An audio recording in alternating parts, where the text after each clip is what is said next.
Ya wajar kalau masyarakat kan ingin lihat bukti ya, termasuk saya juga kan, wow, kasus gede banget nih bisa selesai kan, jadi ya wajar kalau akhirnya kepercayaan masyarakat bisa diraih oleh kejaksaan setinggi itu karena yang diungkap sebesar itu juga kan.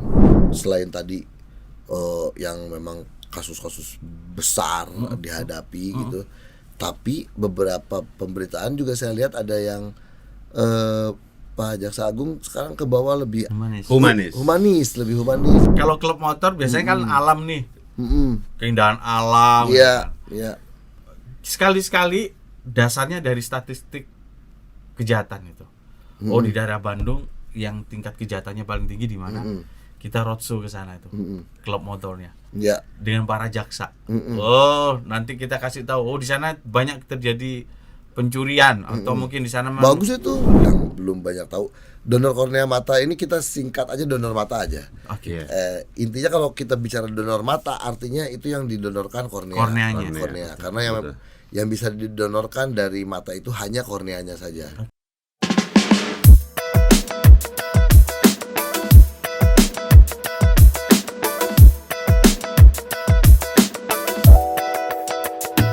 Sobat Adiaksa, dimanapun berada, kembali bersama kita kan selalu ada. Podcast Kejaksaan, menemani semua, hari-hari selalu penuh cinta dan cerita. Bahas apa saja, semua selalu ada. Konten tentang hukum dan serba-serbi lainnya. Mari kita semua, dengarkan sesama. Podcast Kejaksaan selalu ada untuk kita.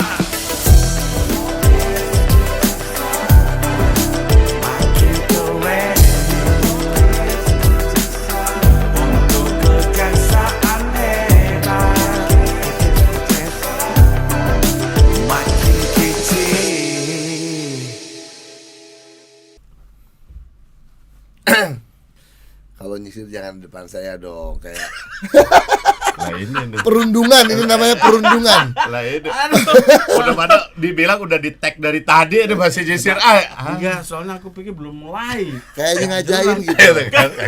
Saya kan agak susah ya pakai sisir ya. Aduh, Hai Sobat Adiaksa, kembali ada program DM. Saya Dedi. Saya Mumu. Nah, tadi udah di depan kan kalian tahu bahwa bintang tamu kita kali ini memang kalau saya bilang udah banyak berubah wujud. Wujud pertama seorang musisi. Tuh. Gitu. Wujud kedua VJ. Ya kalau kalian dengerin salah satu acara TV swasta tentang musik, Wah. pagi, siang, malam wajahnya selalu mengisi 24 jam ya. Iya. Termasuk kalau saya lagi galau, pasti dia mempersembahkan lagu-lagu galau buat kita. Oh, emang dulu masih bujang? Iya. Enggak, puber kedua. Iya. Mungkin di episode kali ini kita akan ngobrol-ngobrol ringan lah ya. Iya, betul. Paling tidak sebuah kehormatan beliau bisa hadir di sini. Betul. Suatu kehormatan buat saya juga. Asik. Selamat datang. Boleh. Ini panggilnya abang apa kang apa? Bebas asal jangan tante aja. Ya udah. Akang aja lah. Akang ya. Akang boleh. Edi Brokoli. Boleh. Om Ded. Kang Edi. Kang Dedi. Aku tuh kagum loh sama beliau tuh. Karena tadi tuh perjalanan dari Bandung. Beliau kan naik salah satu angkutan Umum. Public transport lah gitu. Dan ada yang unik dari argumen beliau gitu. Apa tuh? Satu, bahwa ternyata beliau juga mendukung program pemerintah loh. Oh ya? Biar beliau aja yang jelas. Jadi Iyalah, apa sih? karena dia pelaku langsung tadi Pelaku kan. langsung. Gimana tuh kan? Bukan bermaksud sombong nih. Ya. Kalau minta dianterin pakai mobil pribadi, pakai sopir juga bisa kok. Siap. Tapi kebayang nggak nih mobil originnya dari Bandung, Iya. antar saya ke Jakarta, Balik lagi. sekian liter Betul. bensinnya, nanti balik lagi ke Bandung, sekian liter lagi bensinnya, berapa emisi polusi yang dihasilkannya. Betul. Kalau saya pakai public transport kan saya bareng-bareng nih sama orang. Iya. Satu mobil gas buangnya segitu tapi yang menggunakannya 7 orang. Tuh. Ya Dan kan? nggak kalah mewah lagi kan? Nggak kalah mewah, tempat Ah, duduknya tuh. seatnya seat Sweet pesawat. pesawat. Jadi tuh. sebetulnya bukan menghemat dompet, jelas hemat dong dibanding hemat, pakai mobil pribadi. Bensin bolak-balik berapa kan? Nah, udah jelas. Tapi penghematan yang kita lakukan sebetulnya bukan hanya penghematan dari sisi dompet doang loh. Iya, benar. Ya, tapi itu juga ada urusannya dengan polusi sebetulnya. Speechless gua. Rocker ngomongnya kok udah sampai ke sana. Emisi lo Enggak, kepikiran Tapi lo. memang bener loh, Ngeri lo. polusinya jadi itu iya kan? masuk akal loh. Iya. Makanya lu ngapain coba selalu bawa mobil pribadi? Enggak. Karena gini, kalau saya pribadi, kalau beliau udah jelas. Saya kenapa pakai mobil pribadi ini 2 tahun ke sini karena boros tiket. Saya sudah menjadwalkan jam 5. Katanya jangan pulang dulu, cancel lagi. Kayaknya beda jam. Sampai 4 kali. Betul, Waduh, betul. kalau begitu ya sudahlah, gak usah diceritain itu kemana-mana di cancelnya kan. Enggak, yang salah Itu dari intinya. dirimu sebenarnya satu. Mestinya lu daftarkan mobil kamu ke salah satu Sudah. pengusaha transportasi. Jadi kalau lu pulang sekaligus bawa penumpang. Kayak kepikiran Gak enggak? kepikiran sebetulnya kan. Iya ya. Betul, buat ada tambahan juga saya kan. Betul. Tapi di hayatnya seminggu sekali. Udah jadi makin ngaco. Kang Edi, Ya, sekarang aktivitasnya apa? aktivitas sekarang banyak kan motoran. Oke. Kebetulan saya brand ambassador dari sebuah produk outdoor di Bandung. Tapi sudah produk nasional kebanggaan Indonesia juga. Di sini nggak apa-apa kok, Kang, kalau disebut. Oh, boleh ya? Nggak apa-apa. Boleh, siapa tahu. Ya namanya Eiger Eiger, Eiger oh. itu apa namanya? Eiger itu ada yang ke gunung, ada yang lifestyle, ada yang motoran. Saya lebih ke motorannya, Oke. sama yang lifestyle-nya juga. Jadi memang setahun bisa 3-4 kali touring gitu, pakai motor. Nah, Ya motoran lah sambil, tapi jadi uang. Itu. Iya. Dari uangnya di hobi ya. Enak Oke. sih, enak. Kang, tapi kan dalam setiap perjalanan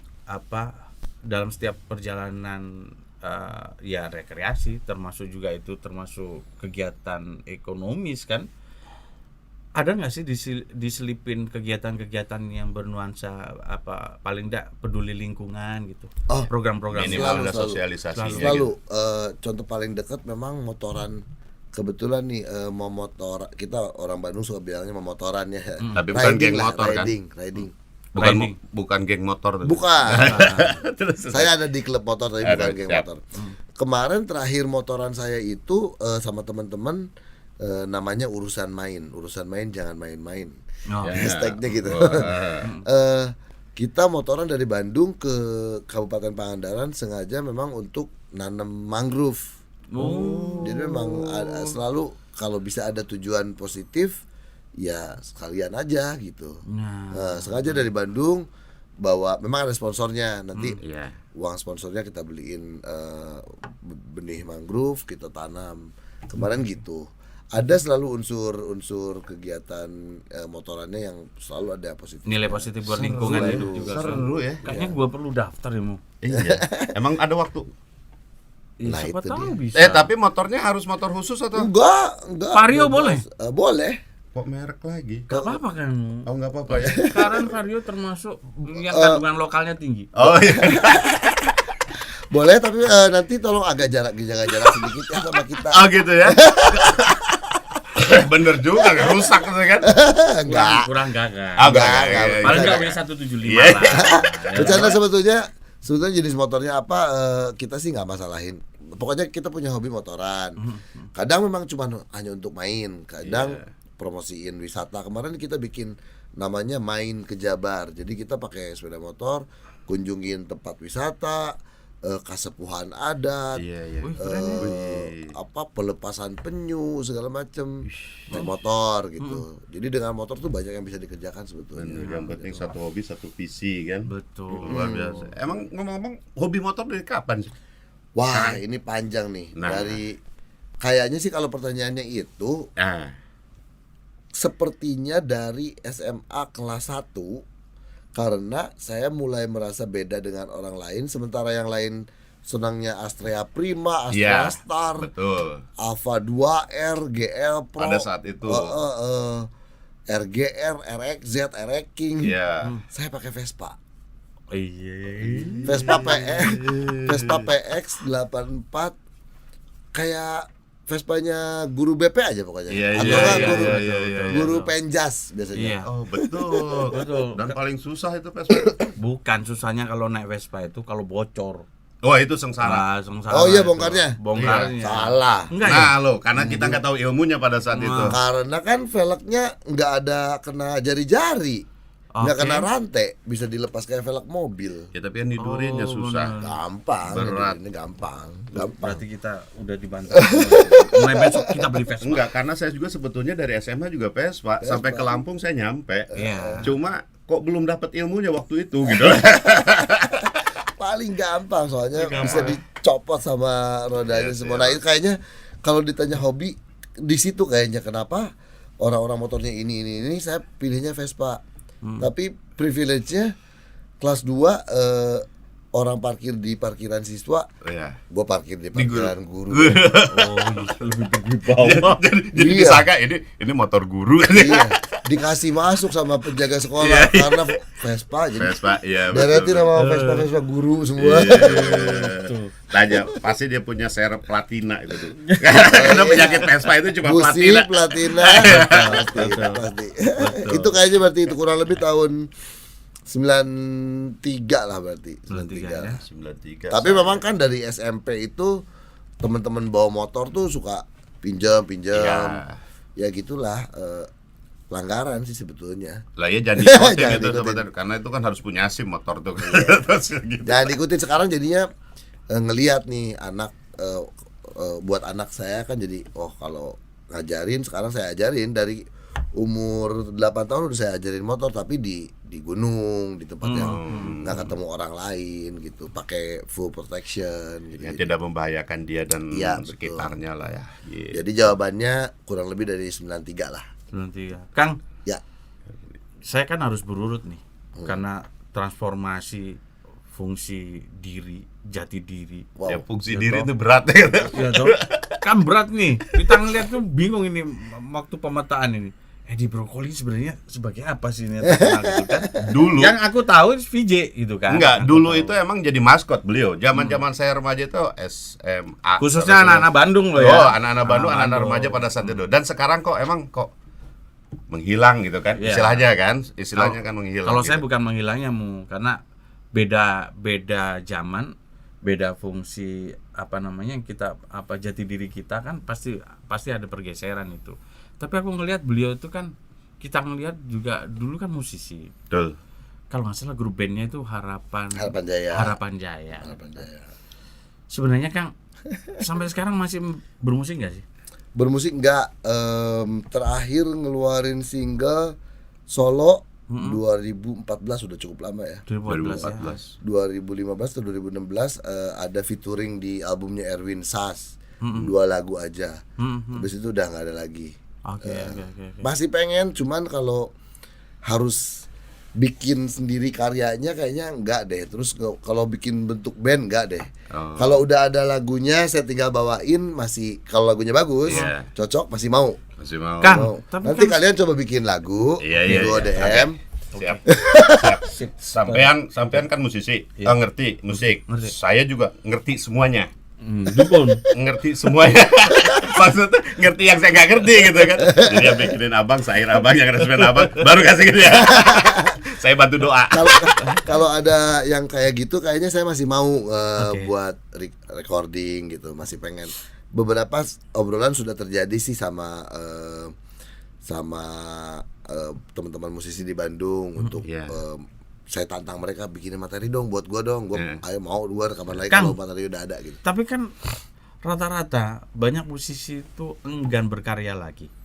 Kalau dulu isu besarnya adalah perlindungan terhadap hak cipta itu rendah sekali. Ya. Nah, karena ini podcastnya Kejaksaan RI kan, Ya. jadi kita juga ingin tahu sih sebenarnya dalam perkembangannya perlindungan terhadap hak cipta karya lagu Indonesia itu seperti apa sih Kang di mata musisi Kang? Nah, karena dulu di band juga kan saya baru 2 album keburu dipecat. Jadi yang nggak Jangan tahu ngomong dipecat, Iya, Nah, dia- emang itu kenyataannya. Oh. Itu kenyataannya. Jadi ngapain harus ditutup-tutup? Betul. Emang. Coba di sini dibuka. emang dipecat kan dari bandnya. Terus tapi kan saya nggak pernah lepas dari lingkungan teman-teman musisi. Mengamati dalam banget enggak, tapi apa blong-blong banget juga enggak. Sepertinya sih memang belum selesai ya masalah ini ya di kita ya, perlindungan hak cipta dan sebagainya. Tapi kan itu benang kusut ya. Menyelesaikannya juga perlu banyak semua stakeholder harus punya keinginan yang sama, harus duduk bareng dan konsisten menyelesaikannya sih. Kayaknya nggak bisa begitu langsung selesai. Dan emang dari dulu sampai sekarang ya itu aja permasalahannya kan. Klasik aja ya. Itu lagi gitu. Terus harapan terbesar para musisi sebenarnya kan Kang, ya kalau mau kita jujur, sudah ada keterwakilan teman-teman musisi di parlemen. Betul. Itu kan ya paling tidak seharusnya ada banyak kontribusi besar untuk perubahan kondisi ini. Nah, menurut Akang apakah sudah terwakili sih Kang teman-teman? Udah mulai berat nih. Ini saya orang yang merasa punya hak yang sama dalam berbicara, jadi nggak apa-apa. Mau ada orang nggak gitu, lu ngomong apa lu ya terserah. Ini kan sudah saya. Saya tidak mewakili siapa-siapa. Jadi tapi memang mungkin ini juga kita yang tadi Om Ded bilang ada beberapa teman musisi yang duduk sekarang di di legislatif dan seterusnya kan baru sebetulnya baru juga lah, belum berlangsung lama lah, ini fenomena yang cukup baru juga lah. Jadi ya nggak serta-merta hasilnya akan kelihatan juga secara langsung tapi perjuangannya saya yakin sudah mereka lakukan, tapi mungkin belum bisa maksimal ya memang belum saatnya mungkin. Tapi memang di teman-teman musisi juga kan banyak yang merasa kenapa dia bisa apa sih, dia ngerti apa sih, saya dengar juga itu. Ya intinya sih ya waktu juga akan menjawab sih sebetulnya ya yang diharapkan adalah konsistensinya aja nih dari teman-teman semua nih untuk memperjuangkan ini nih gitu. Harapan tetap besar ya. Iya harus. Karena kalau kita bicara industri musik banyak pihak kan. Banyak bukan sekali. hanya musisinya gitu. Ya, tetapi karena itu industri. Kalau kan udah berbicara industri, kalau kita berkaca dari industri musik di Korea Selatan saja, dia menjadi suatu pendapatan negara, devisa negara yang paling besar itu kan. Nah, branding terhadap para musisi dunia, khususnya kalau kita mau bicara Korea Selatan itu kan mewabah banget itu. Betul. Amerika aja bisa digoyang oleh mereka. Gitu. Iya.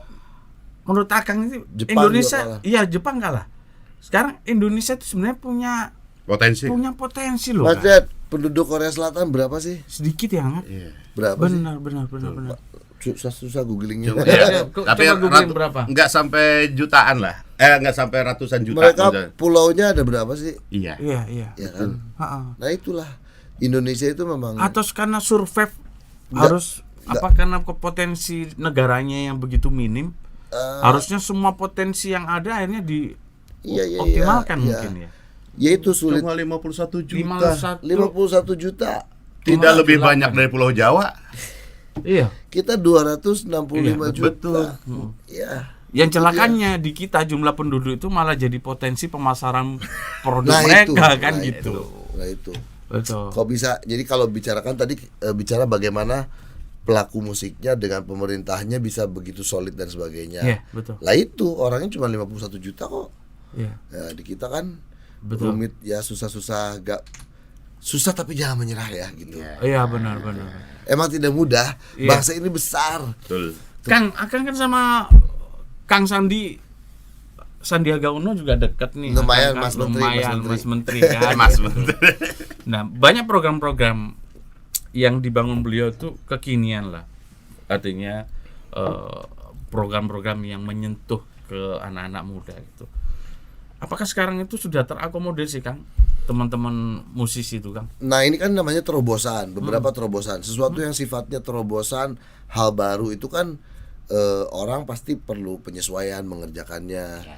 Kadang juga masih apakah ini cocok untuk dikerjakan atau tidak, masih mungkin beberapa masih sifatnya embrio, terkesan baik, keburu diluncurkan, ternyata setelah dijalankan nggak cocok juga gitu. Jadi memang ya belum sih, intinya kita memang baru masuk ke, kalau saya pikir ya, saya sama Rahel Mariam tuh teman dekat banget Iya. nih dulu zaman-zaman saya masih di MTV dan Iya. seterusnya. Nah kan baru 10 tahun inilah selevel seumuran saya ada duduk di parlemen gitu ya. Oke. Jadi memang ya masih butuh waktu, karena kita sebelumnya kan Dari jauh nol, dari ya? jauh Dari dari nol. itu, Ya. nggak ada lah anak muda Tidak di terpikirkan parlemen. lah ya. Nggak ada anak muda di parlemen itu. Apalagi dari seorang musisi Iya. atau pekerja seni Iya, kan. iya. Dulu tuh sedikit lah ada, tapi nggak seperti sekarang. Iya, Jadi iya. saya pikir prosesnya memang masih panjang, tapi ya mudah-mudahan aja semangatnya anak-anak muda ini masih Nggak terus. berhenti gitu, Kang, ya. Gitu. Karena gini loh Kang, karena kalau kita lihat bahwa kita bicara sumber daya alam bisa berkurang, ngomongin energi yang lain bisa berkurang, bisa habis. Tapi kalau berbicara tentang potensi SDM bangsa itu kan nggak bisa habis sebenarnya, Betul. semakin meningkat gitu. Iya, Nah, iya. sekarang kan banyak sekali event-event untuk para musisi Indonesia gitu kan.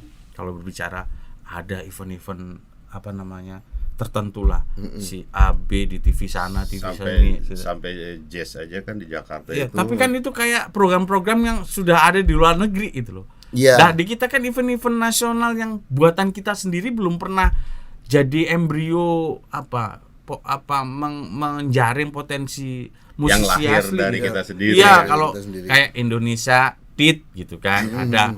Terus kemudian ada itu juga kan gitu Ya kan. dulu ada radio di Jakarta dulu punya program LCLR tuh, produknya Nah, banyak banget tuh. Padahal itu keren banget Mas loh itu. kalau ingat ada LCLR tuh, Iya. yang lahir dari LCLR tuh. Yana Julio. Oh, banyak musisi-musisi lah keren musisi-musisi semua. keren-keren semua. Itu Lomba. kalau Ebitri Elva Soria Apa tuh? kan. Iya, iya. Heeh. Ebitri Kalau itu Ebitri Asia Bagus. Asia Bagus. bagus. Itu kalau itu di radio kan, radionya Iya, iya. Prambors. kalau nggak Prambors. salah ya. Prambors. Lomba cipta lagu remaja itu, wah itu luar biasa Iya. itu. Nah maksudnya gitu kan, harus Iya. ada yang kayak gitu Harus lagi. ada Ya. lagi itu. Nah mungkin bukan kapasitas saya lagi, jangan-jangan Iya, bicaranya enggak. nih.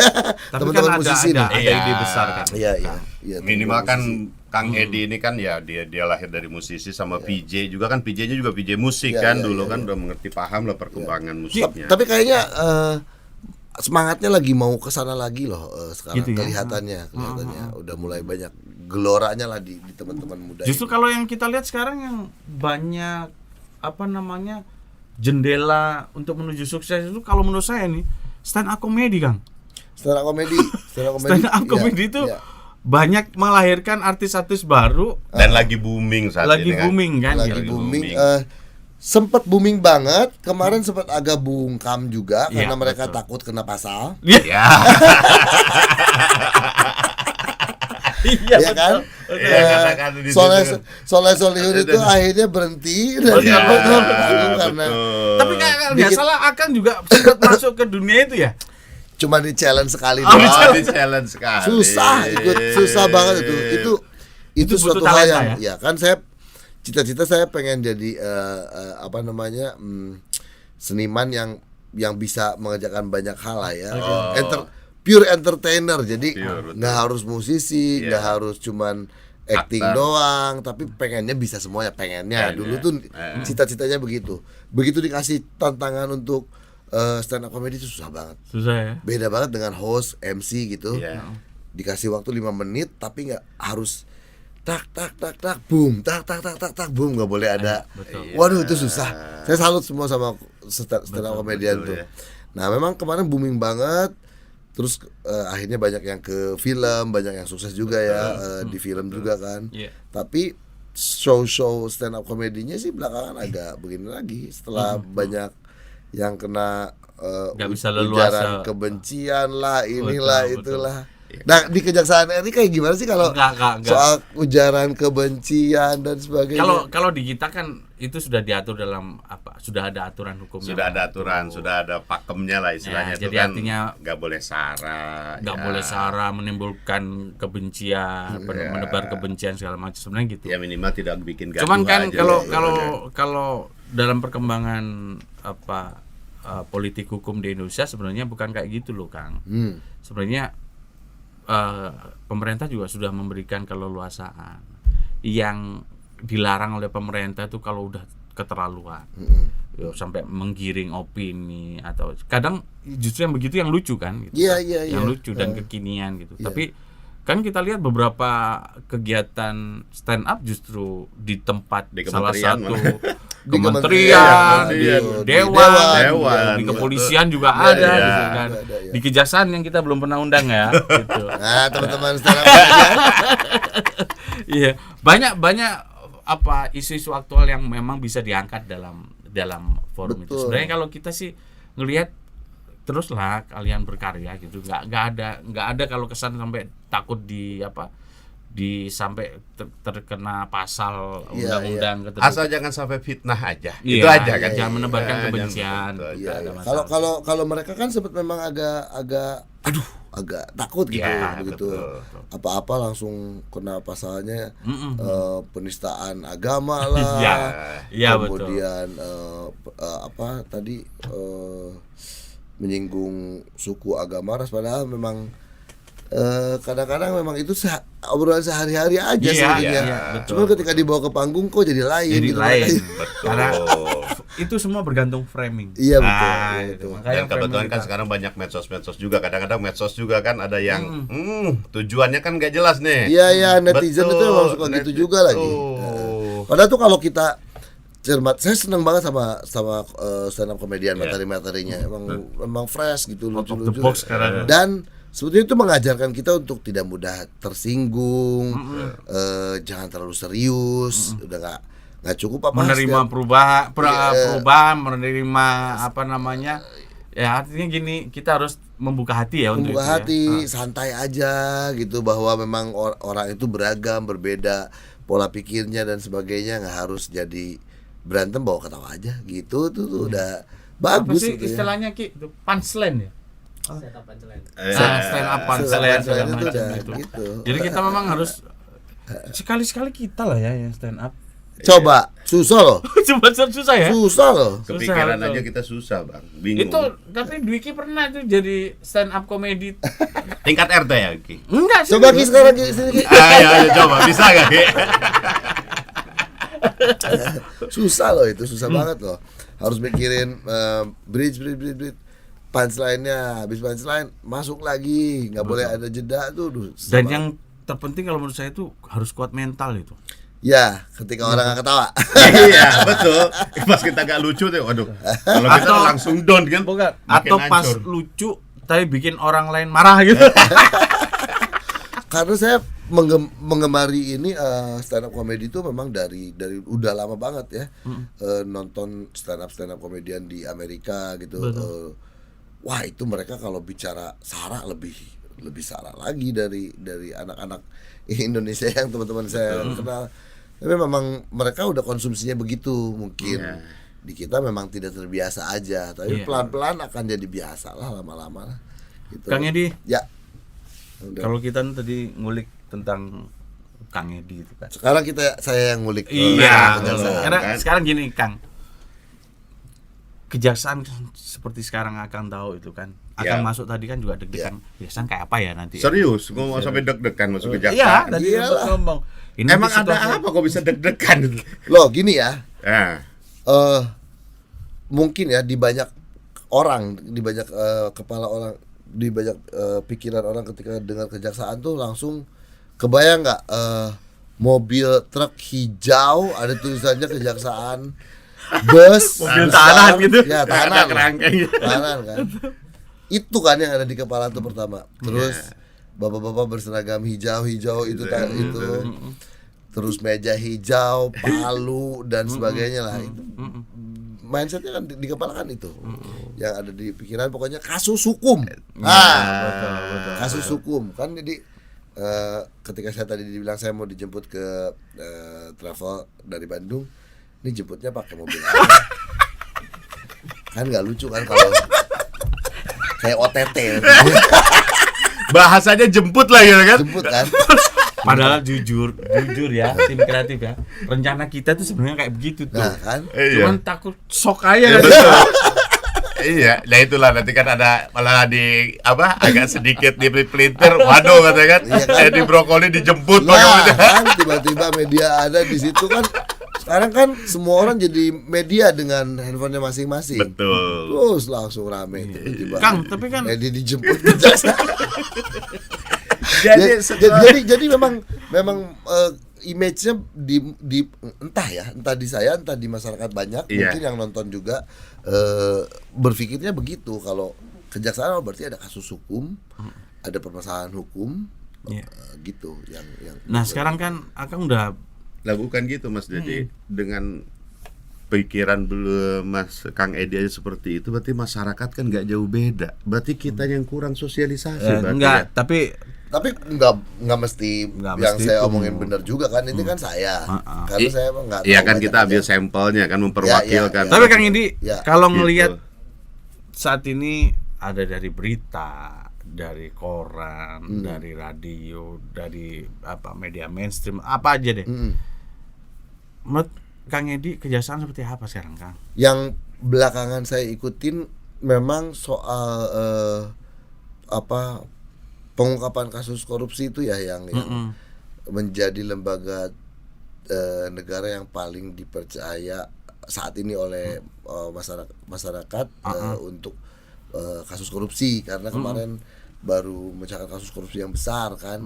Yang 86 memang itu triliun. masih di seputar itu sih yang saya baca kalau saya lihat, karena kan saya lumayan, biarpun mainannya hiburan, motoran dan sebagainya, Twitter tuh santapan sehari-hari. Oh, Twitter ya, ini Ya, penggemar Twitter. penggemar. Twitter. Betul. Kalau dapat informasi lebih cepat dari Twitter Iya. dibanding di Benar. Instagram. Nanti Twitter akan nge-lead kita ke website, ke platform media elektronik yang lain, atau ke YouTube dan seterusnya. Tapi biasanya di Twitter dulu. Tapi saya sadar orang yang literasinya lumayan bagus. Jadi kalau nggak cukup dengan judul di Twitter, kalau judulnya apa, jangan-jangan dalamnya apa. Jadi Iya. saya selalu baca sampai Sampai isinya. isinya, betul. Nggak pernah ketipu judul. Iya. Nggak boleh. Nggak boleh. Ya, ya. betul. Jangan. Harus Emang- baca itu utuh ya. Emang jurnalis itu begitu kelakuannya. Memang. Nah, kira-kira pantas nggak kejaksaan untuk mendapatkan kepercayaan publik? Kalau dari kasus yang kemarin kan luar biasa itu, Bukan hanya yang terakhir Duta Palma kan, yang banyak yang sekali. ya banyak sekali, yang terutama tapi yang itu ya, Iya, tetap ya. Duta Palma. Terus ada beberapa kasus yang lain. Ya wajar kalau masyarakat kan ingin lihat bukti ya. Ingin lihat bukti ya. Termasuk saya juga kan, wow, kasus gede banget nih bisa selesaikan. Jadi ya wajar kalau akhirnya kepercayaan masyarakat bisa diraih oleh kejaksaan setinggi itu, karena yang diungkap sebesar itu juga kan. Nah itu tadi, jadi pasti nih kasus hukum. Nah sebetulnya tapi buat saya sendiri, mungkin karena saya tidak pernah mengalami kasus hukum, mungkin ya Mas ya, Jangan Ya, sampai. jangan sampai. Tapi apakah itu kan suatu hal yang pasti, bukan? Kita akan mendapat permasalahan hukum itu kan, masalah itu bukan kasus kan, maksudnya waris pun kan Iya, adalah Semua dalam kehidupan kita itu kan pasti kita, bersatuan dengan hukum. betul kan, kita memang negara hukum kan, jadi ya pasti ada urusannya dengan hukum.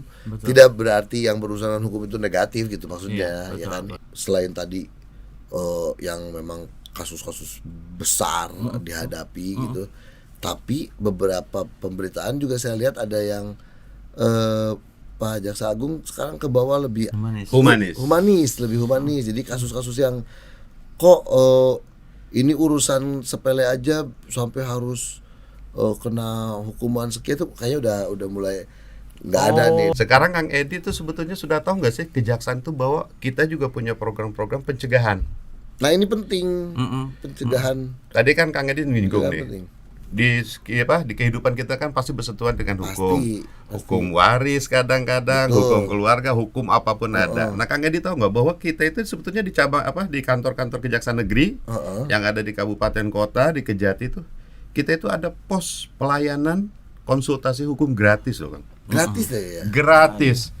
Tadi aku sempat Itu di- ngobrol di mobil. Oh, kan. ya di semua Di tingkat. semua Tingkat. cabang kejaksaan. Oh. Mau promosi apa? Mau promosi, mau konsultasi. Konsultasi Kan? hukum. Kalau udah ngomong serius jadi belepotan gitu ya kan. Ah, biasanya masyarakat kan konsultasi hukum ke lawyer ke Lawyer, Ya, bisa, betul. lawyer. Lawyer Lawyer kan juga dengan di- profesionalnya kan dan ada juga iya. mereka yang itu. Tapi kan tidak semua punya Iya, kadang kan gini, tidak semua lawyer juga harus pakai bayar kan. Iya. Ada juga lawyer ada yang pro bono. Ada Ya, betul. Ada juga yang profesional. Ada yang gitu. profesional. Tapi Tapi bagi kejaksaan masyarakat, pun Ya. kejaksaan itu punya namanya pos pelayanan hukum. Dan itu rata-rata di daerah sudah ada. Sudah ada semua. Kang, jadi di Kejaksaan Negeri itu ada di bidang intelijen ada poskonya. Terus di dalam posko itu ada banyak bidang tuh, ada bidang perdata, Ya. tata usaha negara. Kalau nanti ada pertanyaan-pertanyaan tentang waris, Ya. terus terkait dengan hak privat yang dilanggar, keperdataan, apa itu Keperdataan. ada di situ. Ya. Terus ada bidang Pidana pidana umum. umum. Kalau ada pertanyaan tentang bagaimana berproses pidana umum, Mm-mm. orang kalau mau barang bukti disita pada tahap penyidikan, kapan dikembalikan, boleh tidak pinjam pakai, Ya. terus kemudian putusan terhadap barang bukti itu apa, kapan dieksekusinya, itu semua ada. Ataupun Bisa ditanya. kadang masyarakat jadi korban kan bingung. Saya harus gimana nih? Gimana Ya, nanti kita arahkan. tata cara pelaporan Betul. gitu. Nah, ada di pelaporan ruang konsultasi untuk bidang pidana khusus. Umpama kita berbicara tentang bagaimana kalau saya mengetahui adanya tindak pidana korupsi, Ya. kemana saya harus mengadu. Nah, iya. gitu. Termasuk artis-artis Hah. yang kontraknya Public figure dilanggar, ya. public figure, apa Artis, siapapun ya. itu. Sebenarnya kan kita punya program tuh. Betul. Puspenkum tuh rumah artis juga gitu kan. Nah, cuma sampai sekarang itu mungkin teman-teman masih segan atau datang ke Sebenarnya sini. teman mungkin belum tahu juga Belum ya. tahu. Belum tahu. Makanya nanti akan kalau dengan Iya, apa iya, iya. bukan geng motor tadi apa namanya Klub klub motor. motornya gitu hadir ke Puspenkum untuk Boleh, kita boleh. senang tuh. Iya, minimal kan beliau ini dengan hobinya tadi itu kan bersosialisasi dengan hobinya. Ya kita juga sekalian promo lah di setiap daerah juga kita betul. punya rumah restoratif. Ada rumahnya loh, Bang. Ada Kang. rumahnya ya. Jadi di situ ya akhirnya jadi kalau di Sunda itu jadi tempat guyub kita Iya. lah. Oke, Ngobrol oke, hukum ngobrol apa hukum. saja tentang permasalahan di masyarakat itu di setiap kejari ada. Sobat Rumah. setuju nggak ya kalau umpama dalam setiap klub motor itu ada beberapa sosok jaksa yang ada di dalamnya. Kemudian waktu touring ya toh datang ke dusun-dusun yang kalau kita ngeliat statistik kejahatannya itu tinggi, ya kepikir nggak gitu kan? Jadi kalau klub motor biasanya kan alam nih, keindahan alam. Iya, gitu. iya. Sekali-sekali dasarnya dari statistik kejahatan itu. Oh di daerah Bandung yang tingkat kejahatannya paling tinggi di mana? Kita roadshow ke sana itu, klub motornya Iya. dengan para jaksa. Oh nanti kita kasih tahu. Oh di sana banyak terjadi pencurian atau mungkin di sana Bagus itu. ya kan keren Bagus kan? Bret. Ya. Sosialisasi, Sosialisasi. tapi sambil santai. Sambil santai gitu kan hari Sabtu Minggu. Nah Nanam mangrove, Betul, kita sambil betul. ngomong nanti loh yang merusak lingkungan nih hukumannya ini laporannya Iya, benar, begitu. benar. Lajaklah kami, Bang. Bagus. iya siap. Ini apalagi ada kasih intel Balai Bandung nih. Ya tinggal langsung dimanfaatkan aja kan. Siap. Oh, boleh juga itu jadi materi buat touring gitu ya, bagus Iya, banget ya. boleh. Iya. Jadi yang ada banyak daerah kan yang ada beberapa daerah itu yang di lokasi desanya itu banyak penyelundup kan enggak? Kok penyelundup? Penadah. Motor-motor pencurian, motor-motor curian. Itu contohnya begitu. Ya kita masuk ke sana penetrasi, berikan kesadaran hukum mereka bahwa ancaman hukumannya begini, kamu kalau ketahuan begini, apa saja yang bisa dilakukan itu kan. Iya, Nah, itu apa namanya salah satu harapan kami sih Kang sebenarnya bagaimana caranya kejaksaan bisa penetrasi di semua Iya, lini. iya. Bagus asal jangan membuat mereka berpikir akan ditangkap di tempat aja. Nah itulah pengen kita ngerubah pola Nah. bahwa negara hadir itu kan nggak harus dengan cara yang nangkep-nangkep gitu Iya loh. gitu. Itu makanya memang saya memang orang yang senang dengan sosialisasi memang. Betul. Banyak hal yang memang perlu diketahui orang tuh dengan sosialisasi, dengan banyak bicara, dengan banyak gelaran-gelaran, ketemu sama orang, ngasih tahu itu lebih efektif gitu ya. Kadang-kadang kan dikasih tontonan juga orang harus buang kuotanya dan sebagainya. Betul. Kadang-kadang memang kita harus datang juga. Ayolah kalau misalnya kejaksaan mau datang-datang kayak gitu, siap saya. Iya. Amin. Nah sekarang kan gini kan Kang Edi ini kan udah kemana-mana nih kan visualisasi, apalagi pencinta alam. Sekarang fenomena nih yang harus dirubah mindset warga negara itu untuk paham hukum itu di bidang apa sih? Ataukah di gunung lah yang sampah lah yang, atau keteraturan lalu lintas yang kurang? Apa nih Jadi yang paling dibutuhkan sebenarnya yang oleh masyarakat itu dibutuhkan apa sih, untuk Kang? biar Yang perlu kesadarannya itu benar-benar meningkat itu apa? selain nih? pelanggaran lingkungan hidup mungkin kalau Rumit ya. Kayaknya udah rumit, udah banyak itu. Enggak, maksudnya saya sangat cinta bangsa ini memang, tapi memang kesadaran hukum itu nggak lepas dari budi pekerti yang dibentuk dari kita sejak masa kecil. Iya. Ketika budi pekerti sudah tumbuh, biasanya beriringan dengan kesadaran hukum. Kalau budi pekertinya sudah baik, hampir otomatis nanti dia mudah untuk menerima bahwa tanpa harus diancam denda untuk buang sampah pun dia tidak akan buang sampah gitu loh. Ya, Maksudnya, betul. ya kan? Nggak perlu ditakuti dengan bahwa menggunakan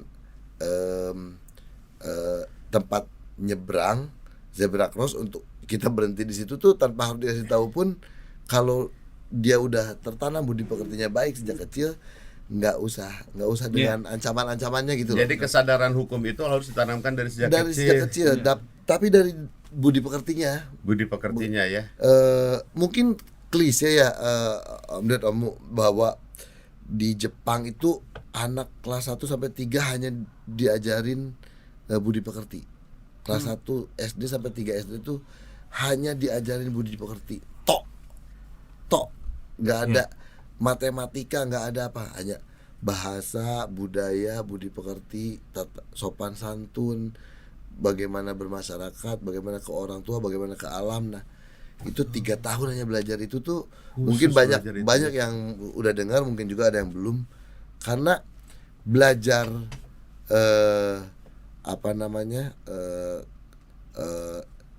matematika misalnya, belajar ilmu Pitagoras, belajar ilmu trigonometri. Betul. Orang umur 40 juga sebulan 2 bulan bisa. Betul. Tapi mengajarkan dia untuk tidak membuang sampah sembarangan, menghormati orang tua, menghormati lalu lintas pengguna jalan yang lain.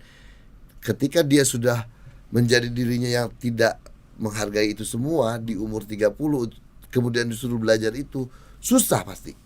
Karena dia sudah jadi manusia kan. Iya. Tapi kalau diajarkan sejak dini itu pasti jadi kebentuk. Jadi Nah, automation udah. betul. Nah, kayaknya kesadaran hukum itu berjalan beriringan dengan itu deh. Budi pekerti. Kayaknya. Iya. Oh, berarti masih relevan ya jaksa masuk sekolah. Nah, masih dong. Oh, sangat. Kalau Jaksa menurut saya, masuk sekolah itu emang benar harus dari sangat.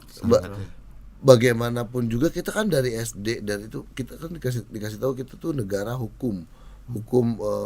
Belajar itu kan kita tuh negara hukum, berdasarkan hukum. Kang Edi, Tapi hanya itu aja orang Ya, tahu. betul. Tapi di Ada kita slogan. itu seperti angkatan saya itu kan ada namanya PMP. Ya, angkatan saya masih PMP. Masih PMP juga kan? Iya. Ya kan?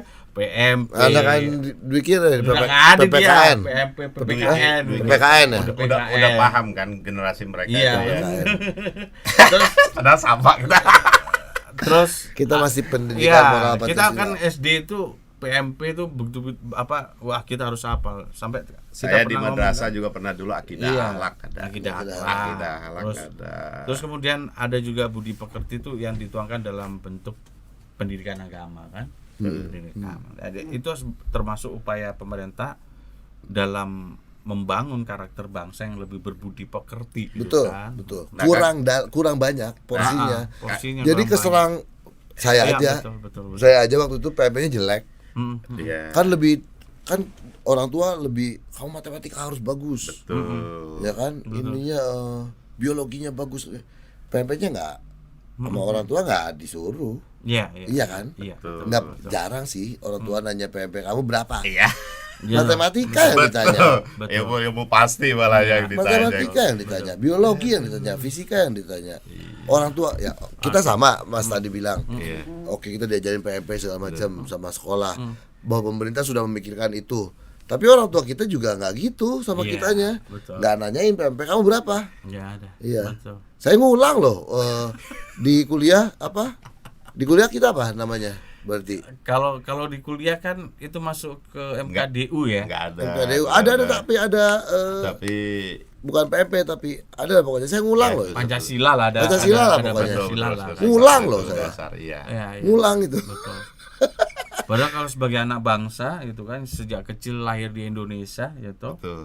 yang dibangun karakter kita dari Pancasila, dari ibu yang Pancasilais itu, bapak yang Pancasilais, sebenarnya nggak perlu diuji lagi kan? Iya, sebetulnya. Kan gitu kan? Sebetulnya gitu. Nah, itu Kita kan- masih cium tangan ibu kita sebelum berangkat itu udah PMP banget kan? Ya, dimasain tempe kita alhamdulillah bersyukur itu udah PMP banget, udah Pancasila banget. Iya betul itu. Ya itulah nanti keresahan Kang Edi yang Iya. disampaikan ke beliau-beliau. Tapi bagus loh kalau maksudnya kejaksaan masuk ke sekolah.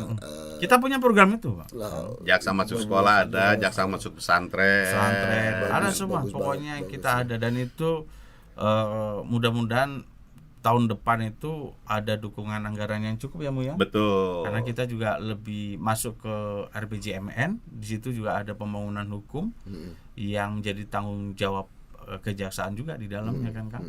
Nah, modul-modulnya ya Mu Betul, ya. karena kita juga punya tagline tuh Kang Edi. Jadi Jauhkan- kenali Kenali hukum, jauhkan hukuman. itu bagus tuh. Iya. Kenali hukum. Jauhkan hukuman. Lu nggak kenal, ya pasti Iya, dekat pasti. sama hukuman kan gitu Iya, kan. Intinya betul, itulah. Betul, Hmm. betul. Terus kayaknya kita perlu kulik sisi Lah itu maksudnya Humanis beliau, toh? zaman dulu kan saya itu kan maaf deh kan. Dulu kan stasiun TV jarang tuh. adanya Terus MTV. yang gengsi itu nih, yang anak-anak muda pada saat Kalau itu nonton adalah MTV keren. TV musik satu-satunya. Lah, inilah. Terus gitu kan saya kalau nggak salah itu MTV apa yang curhat-curhat itu apa sih? MTV di- Bujang MTV apa tuh? MTV Bujang. Lah itu kan keresahan-keresahan tuh kan konsultasi. Keresahan dengan metode modern gitu kan. Enggak, kalau dulu kan sekarang kan bucin tuh kan. Bucin. Bucin. Curhat bucin. Bucin. Tapi dulu kan gak ada kenal bucin. Lah itu kan suka kasih tip, kasih itu. Lah itu gimana ceritanya? Apa emang pengalaman? Apa emang gue punya ilmu nih? Keresahan-keresahan remaja saat itu nanti gue kasih ini gimana? Itu sebetulnya lebih banyak ngaconya sih. Ada sih jujur. Lebih banyak ngaconya sih di. Terus Jadi kalau Gimana tuh? Celakanya dicari lucunya. dijalankan sama mereka. dan betul itu jadi trademark itu loh, betul loh. Zaman saat itu bener. Jadi omongan Kang Edi itu oh gitu ya. Oh gitu ya. Gimana itu? Kok bisa gitu kan? banyak kalau kan banyak cerita dari teman-teman kiri kanan buat curhat. share lagi ke Oh lain. gitu. Lah itu pertanyaan kan Dan gimana? Dulu kan medsos belum ada tuh. Itu apa tuh pertanyaan waktu itu? Dulu udah ada email. Udah ada ada email. email. udah Oh, ada email. Udah ada apa lagi kalau kita Friendster. Oh, Friendster. Iya. Email.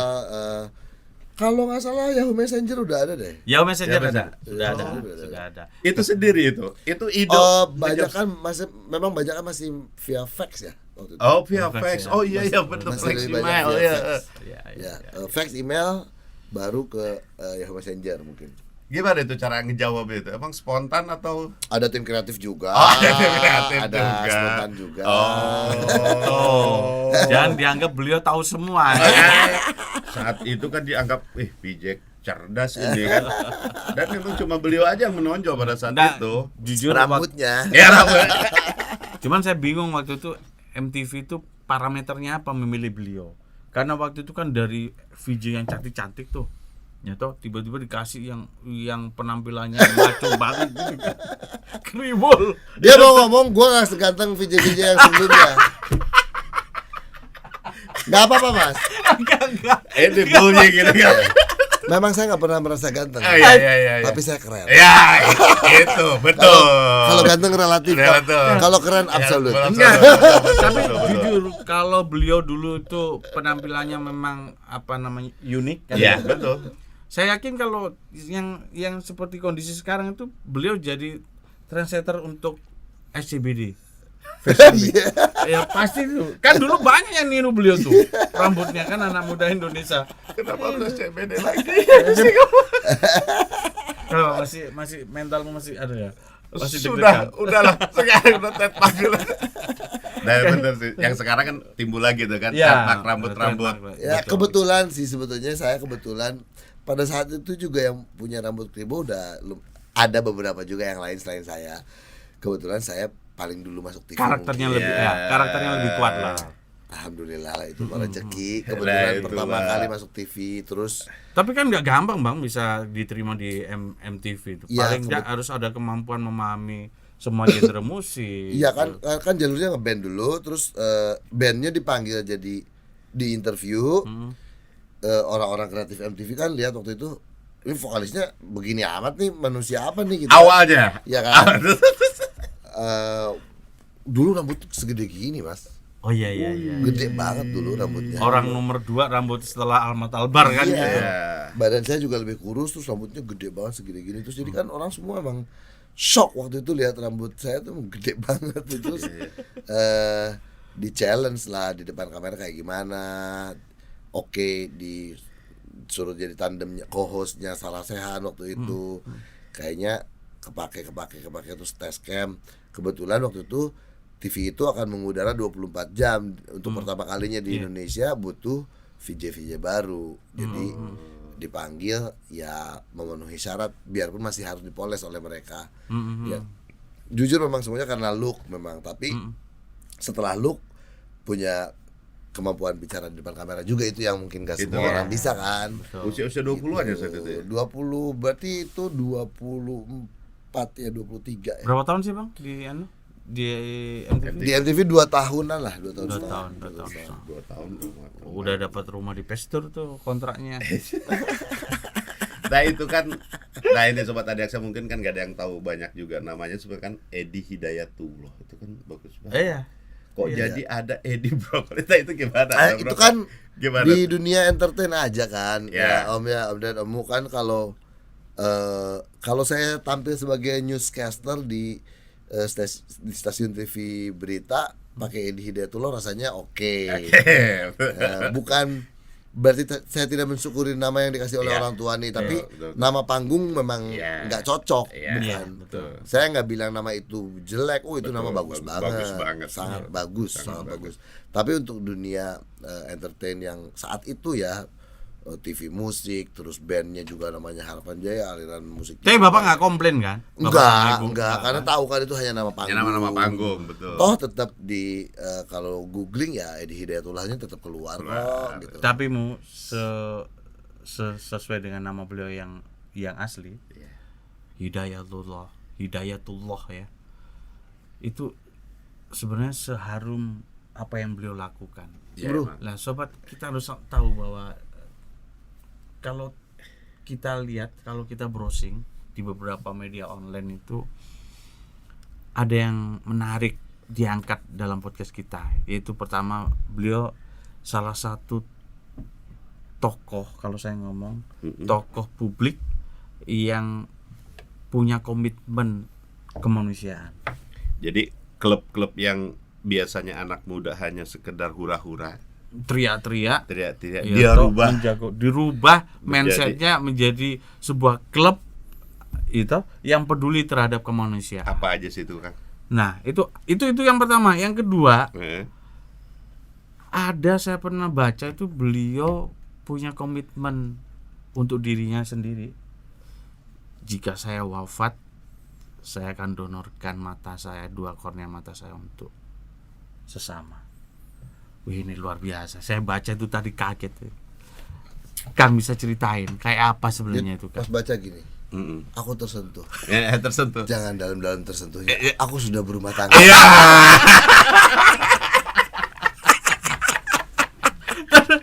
Kita baca ya. Itu Saya sudah punya keturunan. Twitternya kita baca. Ini tweetnya Andi F. Noya ya. Andi F. Andi F. Noya yang Andi F. nge-tweet. Noya. Coba kita baca ya. Andi F. Noya yang nge-tweet. Ketika meninggal dunia nanti, Edi Brokoli sudah mendaftarkan matanya untuk didonorkan untuk orang lain yang membutuhkan. Bahkan ia juga sudah mendaftarkan anak-anak dan istrinya untuk mendonorkan matanya ketika meninggal.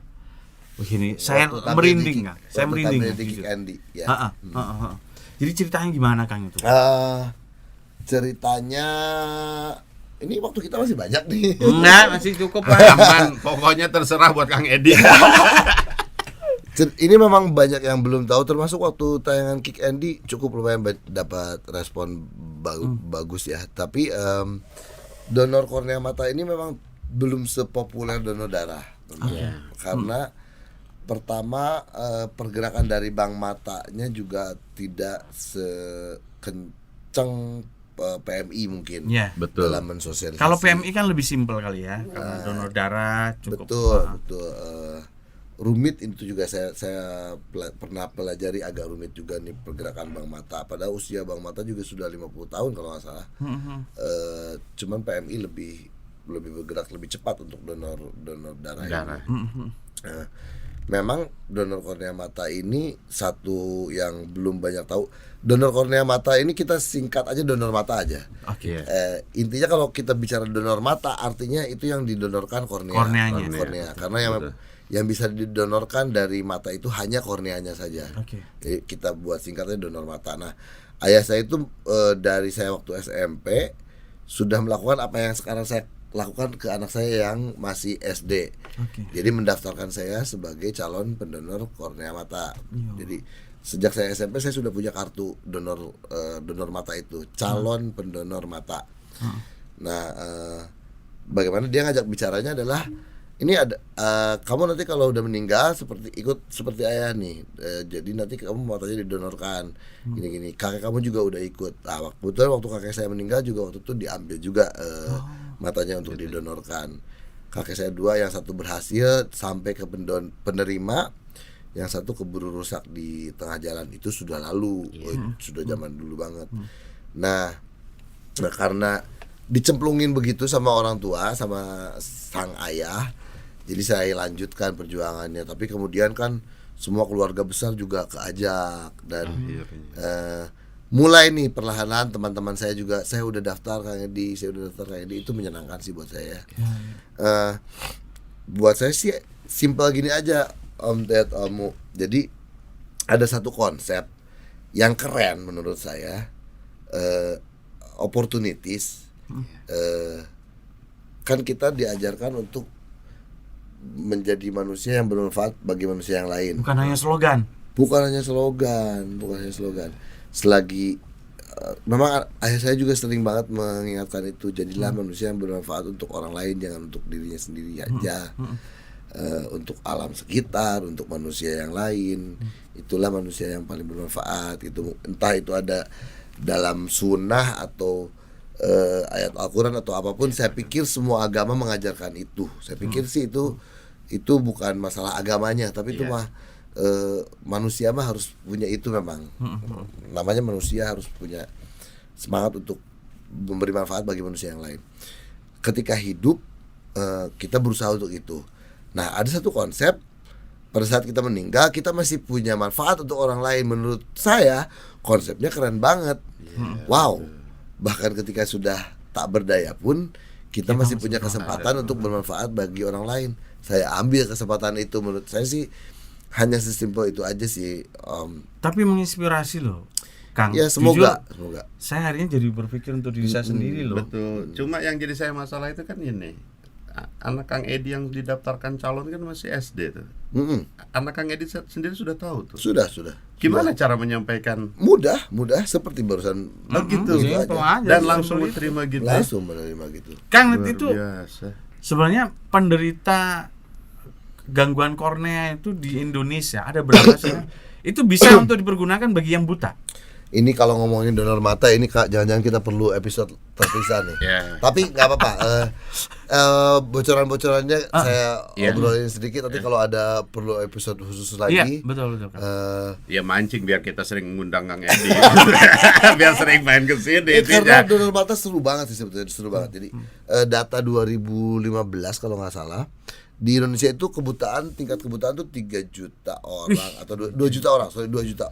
2 juta kebutaan ini 170 ribunya bisa sembuh bisa melihat kembali jika menerima kornea baru. Artinya dari 2 juta itu 170.000 ini butanya karena korneanya rusak. Kebanyakan berarti pernah melihat dulu, kebanyakan. Iya.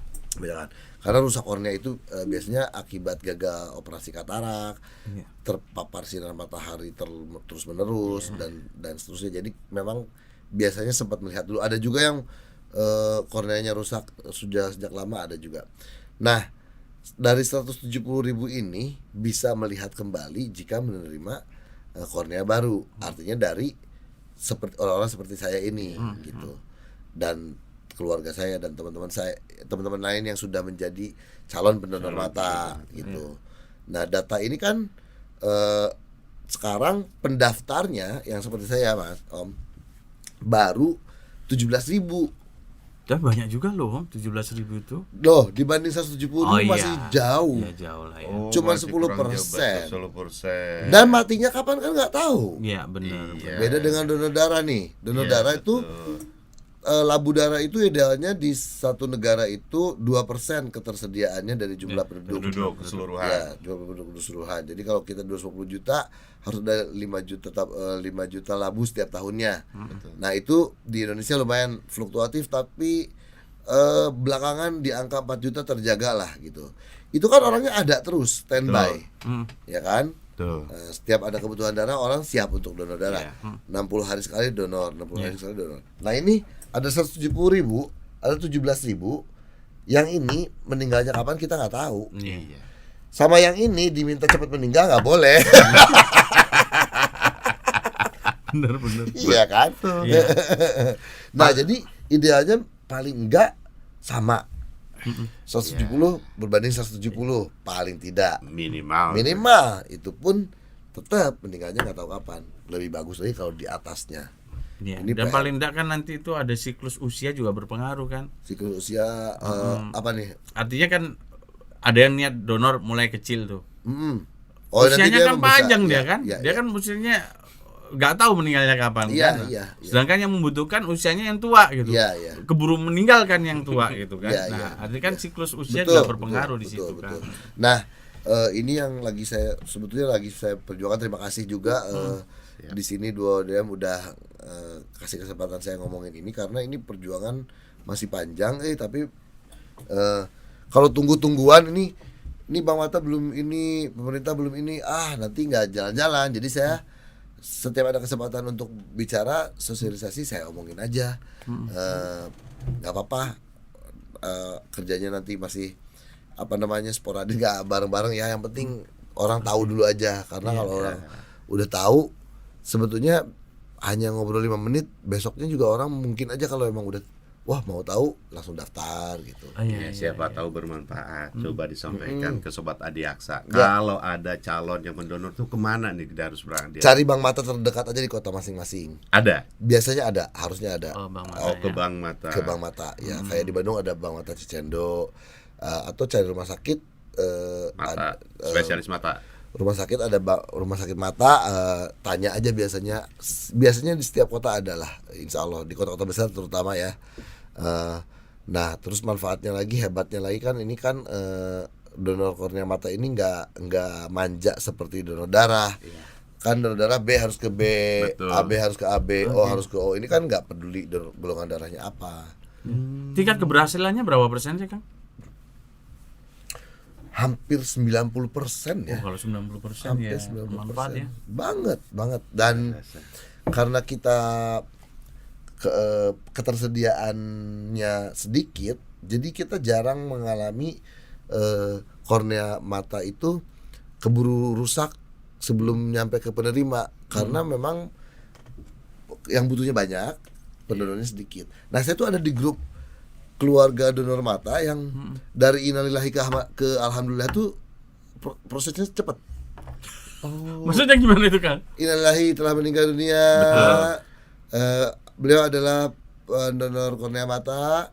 Terus nggak lama kemudian sudah diambil prosesinya, alhamdulillah sudah diambil, berhasil untuk didonorkan. itu tuh buat saya sesuatu yang menarik sih, maksudnya Wah, habis itu innalillahi, mah luar biasa. habis innalillahi nggak lama alhamdulillah. Iya, iya. Ada perasaan yang Berarti itu nunggu Beda. meninggal dulu ya, Kang ya? harus Meninggal dulu baru harus diambil harus ya. harus karena memang ini hanya donor yang dilakukan sesudah kita meninggal. Mudah-mudahan kita Hebatnya lagi Om, Iya. 2 bola mata ini mengandung 4 kornea. Ah. Jadi kalau saya katakanlah Om yang perlu, saya yang meninggal, Nah, 2 bola mata ini buat 2 orang. Nah, bisa nanti dipecah, bisa memang 1 bola 2 lapisan. 2 lapisan ya. Lah nanti ya kalian berdua nggak mendaftarkan diri jadi pendonor kornea mata lagi karena menerima dari saya kan. Tapi kalian akan tahu dapatnya dari saya. Nanti kalian daftar lagi kan jadi pendonor kornea. Sepanjang kornea itu tidak rusak Akan dipakai terus.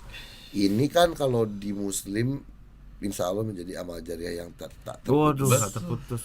Ya mudah-mudahan. Dibangun masjid ya. Amin. Kita kan nggak tahu, memang kita cuma bisa usaha aja, ada Iya. jalannya, saya tempuh aja. Ya nggak tahu juga sih berhasil atau enggaknya itu walau alam ya. Yang penting punya niat. niat. Berarti ada Dan niatnya. istiqomah. Lah saya meninggalnya juga kayak gimana nggak tahu. Iya, betul, betul. Apa kecolok matanya, apa gimana saya juga nggak tahu. Iya, Cuman betul. niatnya aja yang penting. Tapi tetaplah kita berdoa kita semua diberikan kesehatan, Amin. keselamatan. Nah, yang terpenting memang bermanfaat bagi sesama. Bersama. Spesial banget kan obrolan kita karena kita udah kulik dari semua sisi kehidupan seorang Dari Edi anak Brokoli. rocker. Dari seorang rocker, ya atau dari seorang musisi, dari seorang VJ, dari seorang pekerja seni, Sekarang, insya Allah konsisten termasuk dari konsisten, kemanusiaan ya. pekerja kemanusiaan. Dan kita berharap beliau diberikan kesehatan terus Amin. dan tetap berkarya untuk bangsa. Amin. Satu lagi jangan bosan kalau di podcast kejaksaan. Iya, Kang, Ditunggu undangannya lagi. Kan ini mau pindah nih, apa mungkin Iya. diganti aja jadi? segera saya ganti. Gak Pasti, jelas dia. pasti dia nyarinya bukan yang ganteng atau yang keren, tapi nggak tahu dia nyarinya di mana kan. Kang, tapi jujur Kang, kita nanti berharap rumah pekerja seni kejaksaan itu aku bisa terwujud gitu loh. Ayo, Kang. ayo. Aja deh teman-teman siapa gitu gantian ke sini. Kalau memang ada Rahel Mariam itu siapa namanya? Nah, Kang? Mariam. Rahel Mariam Ya, sama-sama undang ke PJ sini dulu lah. ya? Ya, sama-sama. Enggak, dulu dia lebih banyak main film. Dia Kalau pemain yang- film. Kalau yang sama-sama VJ sama saya tuh Nirina Zubir. Nah, Ah ya, betul. kemarin banyak kasus juga tuh dia tuh soal. Iya, cuman aku DM belum dibalas ya. Nah, balas nak. Nah, balas nak. Ya minimal berbagi lah kan. Berbagi cerita. Iya, Karena cerita. kalau nggak salah Marina Jubir itu jadi korban mafia tanah. Ya. Betul. Mafia tanah. Betul. Makanya aku sih berharap beliau bisa hadir di sini karena nanti biar ada pengalaman hidup beliau biar nggak terulang di masyarakat Indonesia gitu lah. Ya dan Iya, kita juga cara penegakannya seperti apa Betul. kan Nanti minta ada kita. CP-nya ya, Kang. Iya, Nirina. Next ya, datang ke sini. Ernest tolong Iya. dianterin. Mas Dedi cari dukungan untuk manggilan Nirina. Gak apa-apa, Iya dong. biar banyak orang Betul. lihat juga kan nanti. Iya, betul. sosialisasi Yang itu. diceritakan nanti jadi oh begini toh Iya, harusnya benar, gitu. benar, Iya, Kang, iya. Gitu. Boleh nanti kita kolaborasi terus lah. Iya kan, siap mohon dukungan untuk kejaksaan juga biar lebih dicintai masyarakat. Tentunya. Minimal kejaksaan sudah bisa hadir secara langsung lah Ya, ke bisa masyarakat. masyarakat. Ya, buat saya juga terima kasih nih saya diundang ke sini maksudnya ya itu tadi. Wah, oh ada podcastnya juga. Oh, baru tahu kan ada podcastnya juga. Pas saya lihat YouTube-nya, oh yang nontonnya juga banyak. Sempat ada Once, sempat ada Iya, siapa, segala macam. betul kan. Wah seru ya. Terus wah ini harus banyak orang tahu nih. Betul, betul, Kang. Ya termasuk yang tadi disampaikan apa ke sekolah-sekolah dan Jaksa masuk sebagainya. sekolah, Ya, jaksa termasuk masuk desa. termasuk apa bukan hanya membahas tentang hukum sih Kang, kita juga berharap ada program-program masyarakat Indonesia yang layak kita dukung seperti Akang dalam kegiatan sosialnya donor mata ini kita harus dukung nih. Iya. Mudah-mudahan teman-teman yang nonton podcast ini tergerak hatinya dan tadi udah Amin. disampaikan ternyata donor mata itu punya nilai manfaat yang luar biasa bagi kemanusiaan tentunya ya Mu ya. Betul. Ya. Saatnya kita berpisah. Kang, terima kasih. Terima Udah kasih. hadir. Masih pengen ngobrol sih tapi Iya, waktu ya. betul. Waktu ya. Panjang kita nanti nanya-nanya merek motor apa yang keren gitu kan. Terus Nanti saya pakai yang mana nih biar saya bisa ikut. Enggak, Vario boleh kok. Boleh. Iya, boleh. Tapi kan saya bawa manrupnya susah kalau vario. Kalau kita lagi mau ke pesisir. Oke, sobat, salam sehat untuk kita semua. Sampai jumpa pada episode 2DM berikutnya. Salam sehat. Tetap semangat. Tetap semangat.